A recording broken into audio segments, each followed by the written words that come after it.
You wanted the best. You've got the best podcast. The hottest podcast in the world. The Chris Voss Show, the preeminent podcast with guests so smart you may experience serious brain bleed. The CEOs, authors, thought leaders, visionaries, and motivators. Get ready. Strap yourself in. Keep your hands, arms, and legs inside the vehicle at all times, because you're about to go on a monster education roller coaster with your brain. Now, here's your host, Chris Voss. Hi, those of us here from the Chris Voss Show.com. Oh, really? Still welcome to the big show. That voice of mine's getting kind of high there, man. I might want to back off the Michael Jackson rubber bands. Anyway, guys, welcome to the big show. As always, for 16 years, 24 episodes, we've been bringing the Chris Voss Show, and you've been listening to it. But share it with your friends and families and relatives. It's a deep secret that we have. The show is even better if you share it with friends. Or enemies. I mean, I don't care who you share it with. Just get them to subscribe. Go to goodreads.com for just Chris Voss, LinkedIn.com for just Chris Voss, Chris Voss 1 on the TikTokity, and all those good places on the internet. The stuff I make up in the rambles amazes me sometimes that it's actually funny. Opinions expressed by guests on the podcast are solely their own and do not necessarily reflect the opinions of the host or the Chris Voss Show. Some guests of the show may be advertising on the podcast, but it is not an endorsement or review of any kind. We have an amazing young man on the show. He is the author of the new book called The MARPE Advantage. Did I get it? Nailed it. Yeah. The MARPE Advantage, your essential fact. Wait. FAQ. Yep. I kind of pulled a fact. Did you hear the 10T come in there? Yeah, acronym, FAQ, fact, edit. Question. It sort of fits in the ballpark, I guess. I want to get it right here, so we'll edit that out. So he's the author of the latest book called The MARPE Advantage, your essential fact guide to skeletal expansion, Airway Health, and Increasing Your Clinical Value by Dr. Jeremy Manuele. And we're going to talk to him about some of the interesting things, maybe about how you can sleep better, live better, do better, and he'll change your life and you'll be 6 inches taller. I don't know what that means. I just making up stuff at this point. That's not going to happen. The attorney said, scratch that.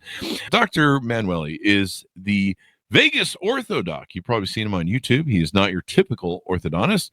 He is a board certified specialist in orthodontics and dentofacial orthopedics.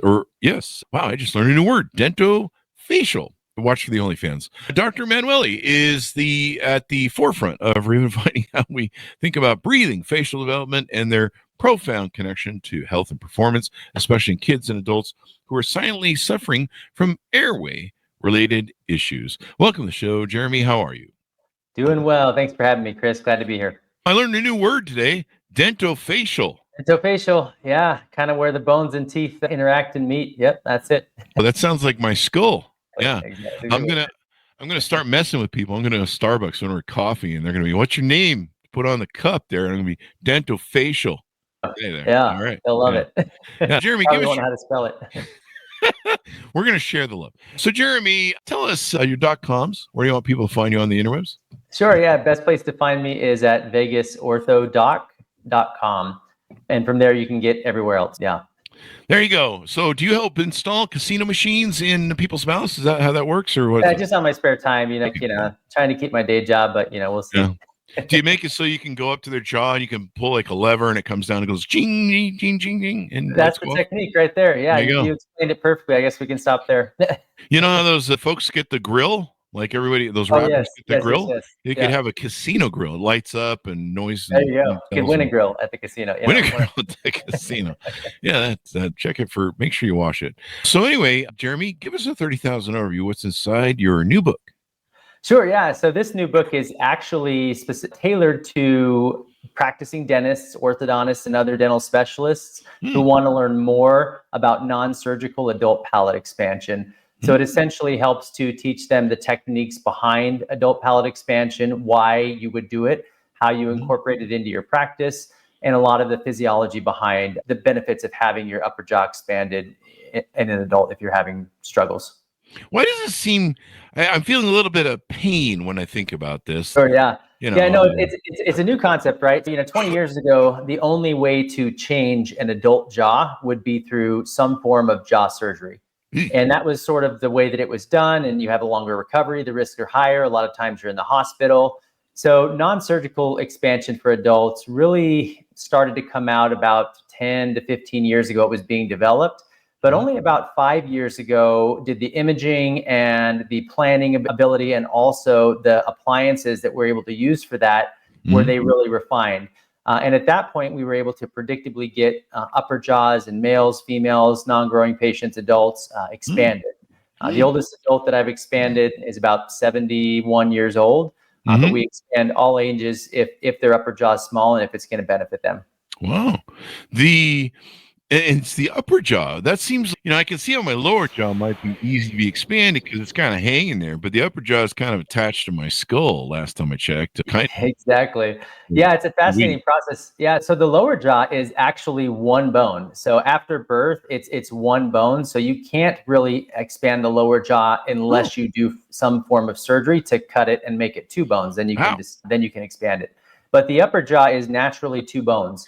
And so when you expand the upper jaw, the two halves of the top jaw separate. You get a little gap between your front teeth, and everything else that's attached to your skull actually bends. Wow. And so as your jaw is widening, all of the other bones in the face are actually bending out. And that's how you get the benefits of the nasal breathing. So the bone, the upper jaw bone itself is actually the floor of the nasal cavity. So as you're expanding the upper jaw, the nasal cavity is widening and air can pass through it more easily. Boy, that sounds like one of the worst hangovers I've ever had. I think I've had that pain just overnight. Definitely, and in Vegas, by the way. Having anything in your mouth, but for sure, yeah. After a night in Vegas down at the Spirit Rhino, I'm not sure what that means. Anyway, kicking back that wild turkey, JD. Those were the bygone days. This is pretty interesting. So who does this help as a consumer out there? Who are the people that this benefits, or are you just doing this for fun? Yeah, mostly for fun, but yeah. There really are subsets of patients that this helps. So there's three reasons that people seek this out. So one is that they can't breathe or they can't sleep. So they can't get air in through their nose, or they're sleeping, they're waking up tired, they're waking up multiple times during the night, they're having apnea events. And so that's one subset of patients who will seek out maxillary expansion as an alternative to things like CPAP or jaw surgery or other things they either don't want or can't tolerate. So this can help with the CPAP people that wear the Darth Vader mask at night and shit? That's correct. It definitely can help. You have to, it's more nuanced than that, right? Not all sleep disorder breathing, not all sleep apnea is the same, but certainly if the sleep apnea is being caused by your inability to breathe through your nose, then it's going to improve and or sometimes even cure that via expansion. So that's one subset. Can it replace the CPAP maybe in some cases? In some cases it can. I would say mild to moderate. A lot of times it can replace the CPAP completely. But more severe sleep apneas, it's typically going to reduce your reliance on the CPAP and or allow you to lower your pressures and or, possibly you can manage it with more like a mandibular appliance or something else that's more comfortable. A mandibular appliance? Yeah. It's like a stove or something in your mouth? What's going on there? Yeah. So the mandibular appliances, what they do is they move the lower jaw forward. And so the lower jaw is attached to the tongue and everything else comes forward with it. So when you bite into the appliance, your lower jaw is artificially moved forward, and that can open up your airway and help you sleep. And so a lot of patients who can't or won't tolerate CPAP will do mandibular advancing appliances for that reason. I think we've had some people on the show that have done that. They make the mouthpieces and stuff, and they talked about it, but I was kind of like, I don't know. I'm not a real fan of putting stuff in my mouth while I'm sleeping because I'm paranoid I might swallow it. Yeah, obviously you have to make sure that it's fabricated correctly. Have you ever met anybody that swallowed anything while they sleep? I mean, I don't know. I heard this. I think it's a conspiracy theory, but people eat 500 spiders, with their mouth open while they're asleep in their lifetime or something. Right, I don't know if it's true. So besides the spiders, I mean, by and large, people don't swallow things very often when they sleep because the body's natural reflex to spit things out of the mouth. The gag reflex. Exactly. Typically happens whether you're awake or not. But you do definitely want to make sure you don't have little pieces flying around in your mouth. I mean, you could aspirate it, things like that. So make sure if you do an appliance, make sure you do go to somebody that knows what they're doing with those. I don't make sleep appliances. Again, we focus more on the underlying cause of the anatomy and the skull, but there are great practitioners out there who do sleep appliances, and you'll want to make sure you go to somebody who knows what they're doing when it comes to those. I can't get this Home Depot a sleep appliance. Yeah, you give it a shot. A couple 2x4s, some screws, probably be all right.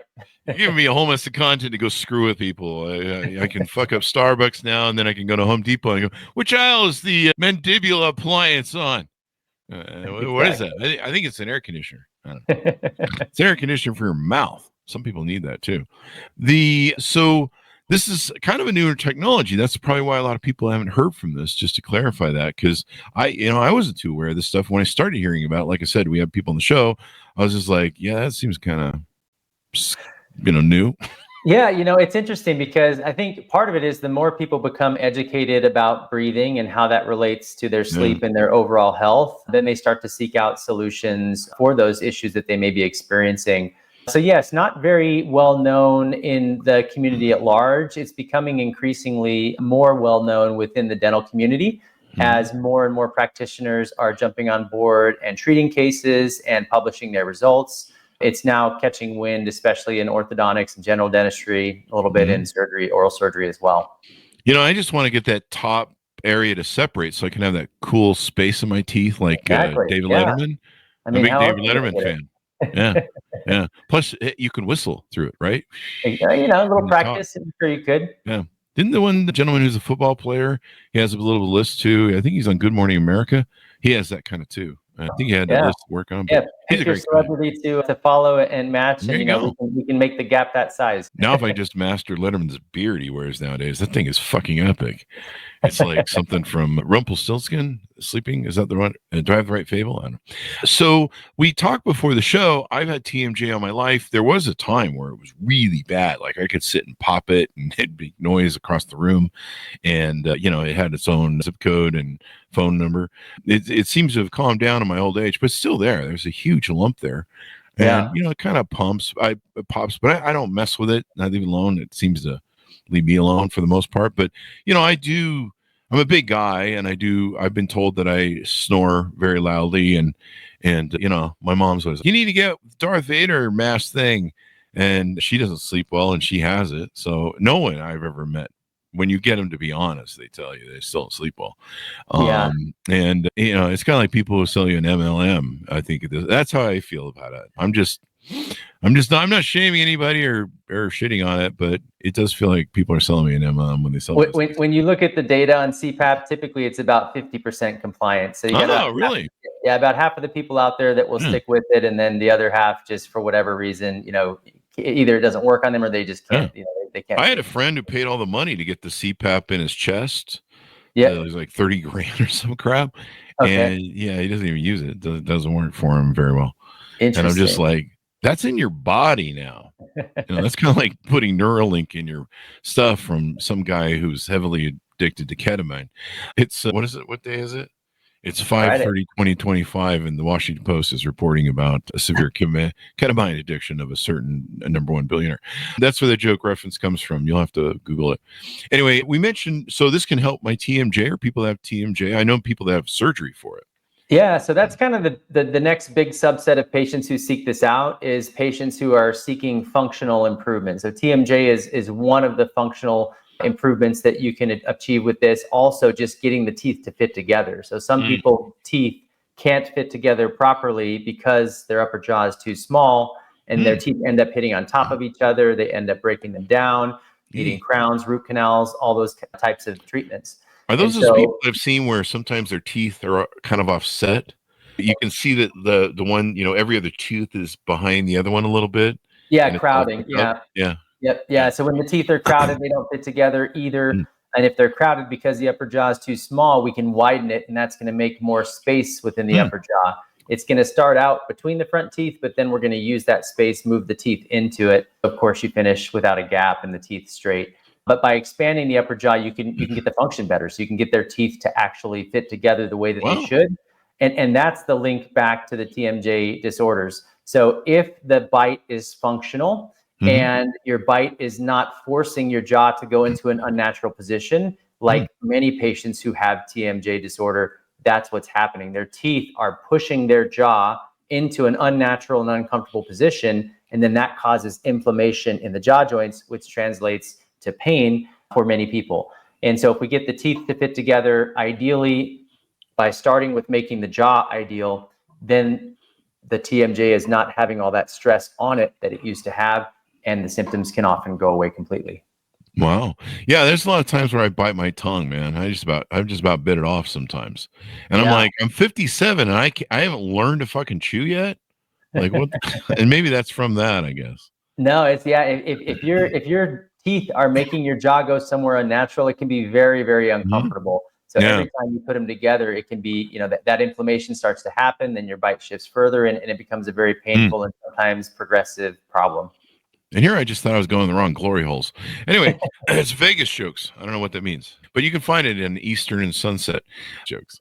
So I noticed on the thing, it talks about how it can where was it? I saw it. It can improve your smile, I think it was. So that's the third big reason why people seek this out. So if they feel like one of two things, if they feel like their smile is narrow and they want a more broad smile, then they'll seek out this treatment. And then also, if they feel like they're not showing enough of their teeth, like when they smile, if they're not showing all their teeth or they want to show more of their teeth, then as we expand, the teeth will drop down a little bit. And so it can improve how much of the teeth that you show as well. Wow. That's really, that's wild. I had no idea. I thought this was pretty locked in up here. And I thought if you're going to do anything, I've seen those natives, and you ever seen that where they I think they do something to their lower jaw and it will hang down and expand. They're in Africa.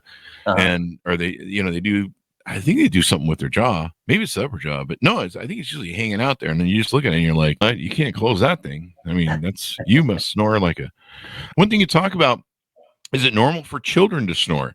That seems a little bit odd that they would snore at that young age because, they're not overweight yet. A lot of parents think that snoring in children is normal, but it's really not. And it's typically a warning sign for that there may be something else going on with their sleep. I'm a huge advocate of getting kids tested, doing a sleep test. You can either go to a sleep center and do that, or even just doing one of the ones that you can do at home. But getting some information if your child is snoring consistently. With snoring, it's indicative of some sort of airway obstruction, whether that's the tongue, the tonsils, the adenoids, something caused by the jaw size itself. There's something that's causing those tissues to vibrate and snore. And when you're a child, the tissues should be nice and firm and healthy. There shouldn't be anything wrong with them. They don't get saggy like they do in adults. So if you're snoring as a child, that's only going to get worse as you age if it's not addressed. Now, I know that effects on the brain of lack of oxygen. I've seen people on Twitter and also just not getting sleep can deregulate. If I don't get my sleep, man, there's murdering that's going to take place. And the judge can't do it anymore. And you multiply that with the kids, right? So a lot of parents whose kids get diagnosed with ADHD actually have sleep disorder breathing. Wow. They did a study and they took this group of kids that was diagnosed with ADHD and on stimulants, and they also had large tonsils and adenoids. And so they sent them to get their tonsils and adenoids out, and then they were retested for the ADHD criteria, and almost half of them didn't meet the criteria anymore. What? And yeah, exactly. And as you know, ADHD is a brain thing. It doesn't just go away. So what happened was they were actually misdiagnosed. They had sleep disorder breathing, but the symptoms are the same. If you look at the symptoms of an ADHD kid, they're very similar to the symptoms of a really tired kid. And, that's one of the first things that I always like to recommend as well. When I have patients come in and they report a history of ADHD or they're on stimulants or other ADHD medications, that's the first thing I'm going to ask them is if they've ever gotten a sleep study to rule out any problems that there may be with the sleep. Can it help you if you have meth teeth? Get those teeth brought together. I'm just kidding. Yeah, we got people for that. Get off the meth first, folks. So what else do we need to know about this technology? I guess it's fairly safe and FDA recommended. Is that the people who give our site? Yeah, so basically, a palate expansion in general, the younger you are, the easier it is to do. So when, we'll expand, sometimes kids as young as 4 or 5, if they're having documented sleep problems. Most patients, if they need expansion and we see them early enough, we'll expand them around the age of 7. And you can use traditional type expanders all the way up till the child's 12, 13, 14, maybe even 15. But the older you get, the less these expanders work in moving the bones. So as you continue to grow and your bones are firming up, it gets more and more difficult to actually separate the bones when you expand. So you might be, you might put a normal expander in a 16-year-old, let's say, and you might turn that expander and you might see the teeth move out, but it's going to be very difficult to get the actual bones, the two bones to move apart, get the gap between the teeth, and actually get the upper jaw wider. Wow. Starting in the teenage years and then going all the way into adulthood, that's when we start to add what are called temporary mini implants or micro implants into the jaw to support the expansion. So in addition to the expander connecting to the teeth, there are mini implants, and depending on how old you are and what your bone looks like, depends on how many of those you need, that anchors the expander to the jaw itself, which allows for us to predictably open and widen that jaw. Now, what does this thing look like? I can see something on the cover of the book that looks like it's inside the mouth. That's exactly what it looks like. Okay. So for people that are listening, because most people consume it through the thing, what is this sort of contraption you've got in your mouth? Do you you only use it when you sleep, or you walk around with your day like braces or something, or what's going on there? Yeah. So the expander is fixed in your mouth typically for about 6 to 9 months, depending on how much inside the mouth. Yes. For about 6 to 9 months, depending on how much expansion is needed. Wow. So there's a portion of it with most of these expanders that connects to the teeth. And then there's a portion of it that connects to the bone via little temporary mini implants. Wow. And so those implants are placed at the same time the expander is placed. Of course, you're numb for that procedure. It's an in-office procedure. You're not sedated, or there's no like general anesthesia. What if you really want gas, though? That good gas. You'd have to go to somebody else to get those placed. Then, yeah. So if you had like super high anxiety and you wanted the gas, or if you wanted to be sedated for it, there are practitioners that can place the implants under anesthesia. But I don't do that. I'm just coming for the gas. Just the gas. Yes. Yeah. I think you can buy it online now.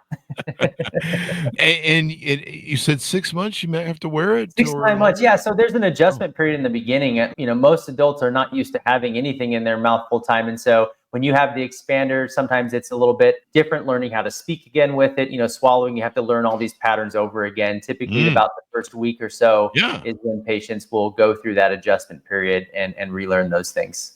I'm gonna have to go on your website and see what this looks like in the mouth, because it looks like from the cover of the book, it's in there and kind of springy, stretchy, loaded, and it looks like one of those, I don't know, compression outward things, and it looks like big enough to where it might be hard to eat or something. I'm not sure I want my girlfriend to have this. Yeah, it's an adjustment, right? So like chewing the food, moving it all around, all those things you have to adjust to for sure. Really? If you Google custom MARPE, so custom MARPE, you can get some visuals of what it looks like in the mouth, and then there are some on my website as well. If you scroll I got an OnlyFans up. Let's I doubt see. you might. You might. I don't know. Oh wow! Holy crap! Whoa, that's a piece of steel there. It is 3D printed. Yeah. Wow, holy moly. Wow. It looks like an alien took over the inside of someone's mouth. And exactly. put one of those implants in there. Wow. But I guess, hey man, if it works, then it works. Does insurance cover this sort of thing? How does that work? Yeah, so typically with orthodontic insurance, there's a limited benefit to what you have at, $1,000, $2,000, $3,000. So whatever your benefit is, you'll get it, toward your treatment overall. So it helps. There you go. I might have nightmares of what I just saw in the freaking, because there's the people, they got their mouth like, why? All right. So you got to search another term now since you're Googling. So search jaw surgery. Yeah. Search jaw surgery. Now, is this going to be, I'm one of those bad blood guys. If I see blood, I start passing out. All right. Maybe don't then. But yeah, when you compare what that looks like to jaw surgery, it becomes a lot easier to digest and stomach. I'll just imagine my first 10 divorces, and I think that's painful enough as it is as a reference point. So let's talk about what else. And no, so this book is targeted towards other orthopedic other people in the orthodontists, business. other You general kind of dentists, get surgeons, up to speed on the technology, as it were. Correct. Yeah. So again, it's still relatively unknown and less well known in the dental industry, because there's not a lot of people out there who have, sought out the training to do that. They're not training for these things in residency or in the dental training. So you're not getting any education on it. So if you want to learn about it, you have to basically attend additional training. So one of the things that I have is an online course for dentists. It's about 8 hours long, and it goes through the physiology behind it. How wide do you want the jaw? How do you measure it on the x-rays? And then it goes through the appliance design. How do you design the appliance to achieve that? It also goes through the airway physiology. So why does it improve the airway? How can you know by looking at the imaging and asking the right questions if it is going to improve your airway and sleep? So all of that's covered in the course, and the book is a supplement that helps. It basically allows you to understand some of the things that are in the course at a more rudimentary level. Yeah. Well, it's interesting, and I suppose it can add some revenue stream to the thing. I think the book implies, it can give people thing. But the more options you can have, like I said, that's everyone always tries to, like an MLM, get me to join the Darth Vader mask sleeping group, and I'm just not sold on it. I've met too many people. First they start talking to you, and you're like, hey, so this is an MLM, right? And they're like, no, you'll be able to sleep like a baby. I sleep good all the time. And then you start hanging out with them, and they're like, oh man, I didn't get sleep last night. I'm like, I thought you had the Darth Vader mask. And they're like, I don't have 5 people on my downline. You're like, I see what's going on here. So, have you ever had a sleep study? Have you ever actually gone in and done it? Yeah. I sleep like shit. I don't have to study it. Hey, you know how to sleep good in my world? Edibles. No. Or if you don't, you'll forget about it or not care. One of the two, right? Yeah, I can't feel my legs. But no, you do if you want to sleep good. Edibles are good. But you know what? Sometimes after years, they don't work as good. You got to take 500 of them or something. I don't know. Anyway, don't do that, folks. This is a joke. Texas has a war on THC too now. I just saw that going. What else do we need to know about this? Or do we want to talk maybe about some of the offerings that you have at your clinic there in Las Vegas? Yeah, for sure. Yeah, no, that pretty much sums it up. I mean, airway function and aesthetics are kind of the 3 things that people look for with expansion. There's a lot of other information on the website you can get, vegasorthodoc.com. I am in the process of writing a more patient-focused book so that patients can read it. So hopefully by the end of this year, the beginning of next year, we'll have that out. I see where you got the patient book, and then the patient will read the book and then go bugger their orthopedic doctor, and then the doctor, and then they'll be like, hey, you got to buy the other book for you.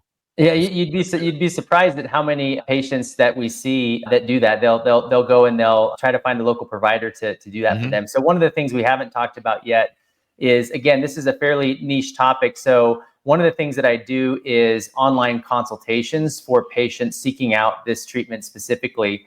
And it's not necessarily for me to treat them. It's for them to have a good understanding on if they're actually a good candidate for this and why or why not, and what are the expected changes that would happen. What are the considerations with designing the appliance? So on vegasorthodoc.com, you can go to the Get Consultation, fill in some information about what your situation is, what your struggles are, what you're looking to achieve with expansion. And then you'll send in all of your imaging, which you can obtain locally. And once we have the imaging, we'll go through and we'll dissect it and let you know, are you a good candidate? Yes or no? Why or why not? What does the anatomy look like? What do the bones look like? What does the nasal passageways look like? Are there constrictions? Are the tonsils and adenoids enlarged? All those things.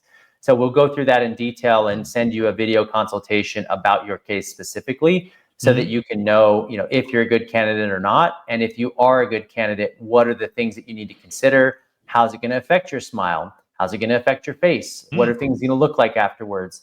All of these are questions that people have that are answered via those consultations. So we've done them for people in Switzerland, in Japan, in Mexico, in Canada, all over the world who are learning about this procedure and then seeking out information about it.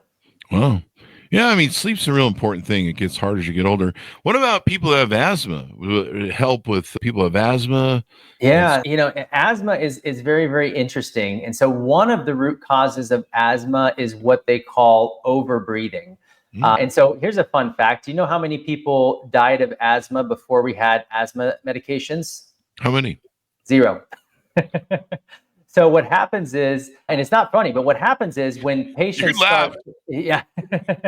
patients start taking asthma medication and it helps their symptoms, but it also makes them become more reliant on that medication. So if they don't have it and they have an asthmatic crisis, they can asphyxiate and essentially die. Thankfully, that's common even today. But with asthma, one of the root causes is actually overbreathing. And what I mean by overbreathing, most commonly it's associated with mouth breathing. And so these patients are exhaling their carbon dioxide at a higher rate than is normal. And if you exhale too much of it, it can trigger spasms due to the physiology that takes place when the carbon dioxide is lost that way. And so that's why one of the things that you may have always heard is that, if you have asthma, become a swimmer. And swimming is good for kids who have asthma. The reason for that is not that they're breathing out of their mouth when they swim, it's that they're not breathing as much when they swim. And so with asthma specifically, if a child can't breathe through their nose, they're going to have to breathe through their mouth. And so if we expand them and allow them to breathe through their nose better, if they're nasal breathing, they are not going to be releasing the carbon dioxide at that higher level and over breathing, which is going to reduce their asthmatic symptoms.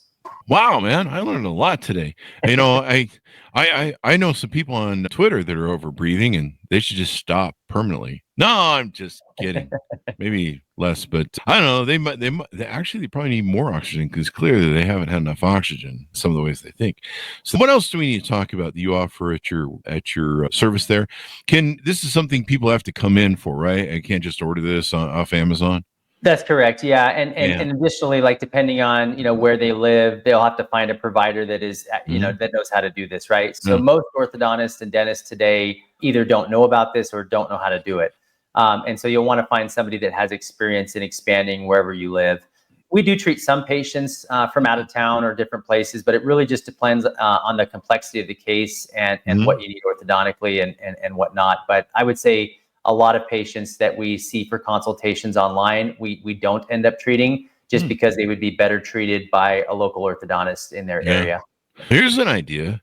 You need to offer packages. So if you're in Vegas, I fly in, I stay at the Bellagio, and then I have, VIP at Spirit Rhino. And then somewhere in there, I get the surgery done, and I just bill my insurance for all of it. There you go. Just loop it together. Illegal? Head out to I can't remember the city outside of Vegas, but never mind. But yeah, you can just write it off. Write off all those. You come in, you get a little blackjack, spend the kids' college fund, and then you get your teeth fixed. So at least you got that going for you. Exactly. I can see this. This is why they pay me $5 a day for this. Yeah, you got all the good ideas. The good ideas. Yeah. So other things that we do that are more unique. So one of the things that patients often know about but don't know what to do about is how much teeth they show when they smile. So you have some patients that show all of their teeth and some of their gums, and sometimes even a lot of their gums. Yeah. And they call that like a gummy smile. And so other patients, like when they smile, they only show their bottom teeth, or they don't really show much of their top teeth at all. So those are kind of the two ends of the spectrum. And depending on what you want your smile to look like, that can be adjusted orthodontically. So it used to be that in order to adjust that, you would have to have some form of surgery where they would actually break the upper jaw and move the whole thing either up higher or down lower. But now what we do is we use those same temporary mini implants that we use on the expanders. We place them other places, and we use those to anchor and actually either move all of the teeth up toward those pins or push them down away from the pins and change the amount of teeth that you show when you smile. Wow. I've seen some beautiful women that they'll have a smile, and they're beautiful women, but you'll see that gummy thing there, and it can vary, but you're just like, maybe you shouldn't smile so large there, but that's great that can be repaired. Absolutely. Yeah, that's awesome, man. I mean, I might start expanding my dating pool. Maybe yeah. Can the organ expansion work on other parts of the body? Asking for a friend. I'm not sure you want to put that much steel down there. So as we go out, give people your final pitch out. How can they reach out to you? How can they learn to know more? And of course, where to pick up the book. One of the things that I enjoy doing is providing a good evidence-based education. So if you go onto YouTube and you search Vegas Orthodoc, there are a number of videos that we post on all of the types of procedures that we're talking about today, but also a lot more about the science behind those procedures and why they are effective. And you can actually see on the imaging those things that we were talking about and discussing today. Additionally, there are actually full-length lectures. I do teaching at the dental school, And so you can find like full length videos as far as going through cases, diagnosing and treatment planning these cases. You know, if you're curious about it, I mean, obviously a lot of doctors watch those videos, but we have a number of patients who really get into this and they want to see all the videos as well. So those are all there on Vegas Orthodoc on YouTube. And then vegasorthodoc.com has the links for everything else that we have going on, specifically the online consultations. Any books that we drop will go there first, and anything else related to expansion you can find on that website. I've learned a lot today and seen some pictures that will give me nightmares. So, but yeah, I don't know what to say about the whole thing, but thank you very much for coming to the show. We really appreciate it, Jeremy. Of course. Thanks for having me, Chris. Thank you. And thanks so much for tuning in. Order the book wherever fine books are sold. It's called The MARPE Advantage, your essential fact guide to skeletal expansion, airway health, and increasing your clinical value. I just want to go to fact on that with a T. FAQ. Frequently asked questions. Fact, FAQ. I don't know what's going on. It's Friday. Anyway, thanks so much for tuning in. Go to goodreads.com/Chris Voss, LinkedIn.com/Chris Voss, Chris Voss 1 on the TikTok there, and all those crazy places on the internet. Thanks for tuning in. Be good to each other. Stay safe. We'll see you next time.